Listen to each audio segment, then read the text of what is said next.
Welcome to Donmar TV News Channel. Okay, magandang umaga sa inyo lahat. It's 6:30 in the morning here in the Philippines. Magandang umaga, magandang hapon, magandang gabi sa lahat ng mga OFWs natin dyan na laging nanonood, mga heroes natin. Shout out rin sa mga audience ko dito sa Pilipinas. Hello, good morning, good morning. Okay, pag-uusapan natin itong si Presidente Bongbong Marcos dumating na sa Abra kahapon ng umaga. Okay? At dala ng maraming tulong. Okay? So sa mga nagtatanong diyan na nasaan ang pangulo, nag-hashtag yung mga dilawan, mga pinklawan, o ayan. Ebidensya yan ha. Pumunta na si Presidente Bongbong Marcos sa Abra. Okay? At meron tayong pag-uusapan guys na mayor ng Abra. Okay? Si Mayor Lapaz. May hinihingi ito kay may hinihingi ito kay Presidente Bongbong Marcos. Wait mo na, okay? Ayan. Si Mayor Lapaz yan, may hinihingi siya kay Presidente Bongbong Marcos. Alamin natin kung ano ang kanyang hinihingi at alamin natin kung ano ang nagiging response ng ating Pangulo. Okay? Yan ang pag-uusapan natin. Pero bago natin yan pag-uusapan lahat guys, please i-like nyo itong video na ito. Okay? Very important na ma-like nyo ito para kakalat ito sa taong bayan ang totoong mga nangyari sa mga galaw ni Presidente Bongbong Marcos. Okay? Like tayo. Ready? 1, 2, 3, go! Okay? Naka-like na? Okay, very good. And also, i-subscribe nyo itong YouTube channel ko, Donmar TV, para lagi kayong updated kay Presidente Bongbong Marcos. Okay? Subscribe. Ready? Sabay-sabay tayo. 1, 2, 3, go! Okay, road to 100,000 na tayo. So, naka-subscribe na lahat and hit notification bell para lagi kayong ma-notify sa updates natin. Okay? So, punta tayo dito. Si Presidente Bongbong Marcos dumating na sa Abra. So, ito yung sabi ni Erwin Tulfo sa kanyang post.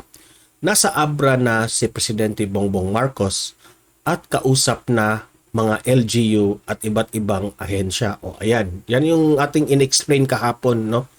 Na kakausapin niya ang mga LGU na mga officers, mga in charge dyan kung ano ang mga pangangailangan. Narito rin si Senador Amy Marcos. Oh, nandyan pala si Amy Marcos ha. Na-inform na ang Pangulo hingil sa laki ng pinsala. Oh, ayan. So kinascade na nila yung yung mga bagay na dapat tutukan ng ating Pangulo kung ano yung mga damage, no, para mabilis yung tulong na maibigay. Inatasan na niya lahat kumilos.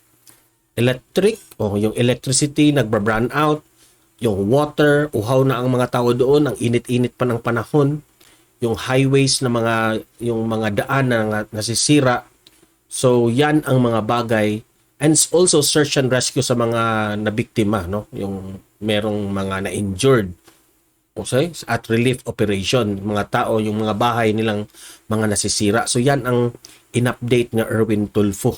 No? Very important yan na napakita ni Erwin Tulfo ang update dito. Secretary ng DSWD. So ayan ha, actual photos yan shared by Erwin Tulfo. Ayan sa ilalim, nagpa-press ko na with the mayors of Abra. Okay?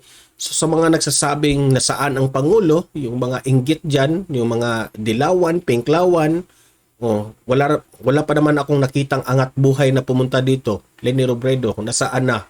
Nasaan na yung angat, hashtag nasaan na angat buhay? I was dying inside. Sasayawan lang kayo ni Mayor Isko. Nasaan na? Hindi tayo makapag-judge, no, kung pumunta na ba yung angat buhay dyan ni Leni Robredo. Hindi naman ito paunahan. So, sana pumunta rin itong angat buhay kasi kailangan rin ng tulong, no? So, sa social media, tiningnan ko, walang balita na pumunta ang angat buhay dyan, ha? So, ipagpunta yung angat buhay dyan, papasalamatan din natin. At itong pag-uusapan natin, itong mayor ng Abra, si Mayor Lapas, may hiningi kay Presidente Bongbong Marcos during the press conference nila dyan. Okay, ano kaya yung hinihingi? Okay? So, babasahin natin. Balita from Manila Bulletin. La Paz Abra Mayor Joseph Bernos called the attention of President Bongbong Marcos Jr. this Thursday to give them additional ambulance and fire trucks that they can use during disasters. Humingi pala ng ambulance and fire trucks. So alamin natin kung ano yung response dito ng ating Pangulo. May actual video na humingi itong mayor nila. Okay? So panoorin natin ito. Play. Okay, I think Mr. President, yes, Mayor Bernos po. I'm speaking on behalf of the 27 mayors po, the 27 LGUs. I would like to take this opportunity na magpatulong po sa inyo na sana po palakasin natin yung disaster response ng mga LGUs. Usually ho, pag may lindol, nagkakaroon ng sunog, but luckily in Abra, hindi po nangyari yan. But for the information of everyone po, yung Abra po, apat lang po yung nakatap condition na fire truck in the whole province of Abra. According to the statistics from the Bureau of Fire, apat lang po yung fire truck, the rest po are dilapidated. Yung Banggit nga po, may fire truck sila na panahon pa po ng tatay ninyo na fire truck yun. That was... Imagine that guys apat lang ang kanilang fire truck. At yung fire truck na yan, panahon pa ni Ferdinand Marcos Sr. Imagine that. 30-something years ago. So, inihiling ko po na sana palakasin yung disaster response ng mga LGUs. Balita ko po, from the BFP, they have brought 15 brand new fire trucks Ayan, hihingi na yan ng fire truck. to Abra now. Okay. Pero ano naman, no? Talagang kailangan yan ng fire truck. Ito prangkala itong si Mayor Lapas, no? Kasi talaga yan ang basic na pangingailangan ng lugar nila. Baka pwede po, Mr. President, na iwan na lang po yung iba dito because of all Pero ang galing ni Mayor Lapas, no? Shout out pala sa mga taga-Abra dyan. Ang galing ng kanilang mayor kasi dinaan niya sa mga parang biro ba, no? Na parang hindi talaga sarcastic yung paghingi, di ba? No. the municipalities in Abra, Very good. Good job ta naman yung mayor nila. we have 16 na fire station. Pero of that 16, apat lang po yung may nakatap condition na fire truck. So sana po, iwan na lang po yung fire truck dito with the permission from the good SILG. Sana po. And in relation to that po, yung ambulance po, Yung bang paghingi niya guys, nagmamakaawa rin, di ba? So humble lang naman itong mayor ng La Paz. every now and At then, mayor ng Abra, so si Mayor La Paz. during the previous administrations, I was once a mayor before for 3 terms. Lagi po kaming lumuluhod sa PCSO for ambulance. So, Actually guys, hindi ko ito kilala hindi ako familiar itong taong ito si Mayor La Paz ha. this time, Mag-comment kayo down below kung kilala nyo itong si Mayor La Paz.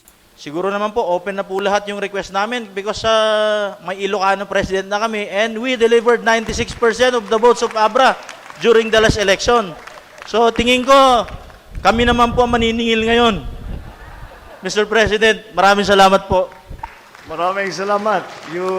Dinaan niya sa biro guys, no? Pero prangka yun, no? All your comments are well noted. And of course, Take note ha. Sinabi ni Presidente Bongbong Marcos na all your comments are noted and of course, that means to say ibibigay talaga yan. sige, we will look into it paano mag-ano ng but the problem of fire truck and ambulance is worse here in abroad and in other provinces. Medyo naiwanan kayo when it comes to that. So we have to, ito ating mga legislators, sabihin niyo mga Yes, sir.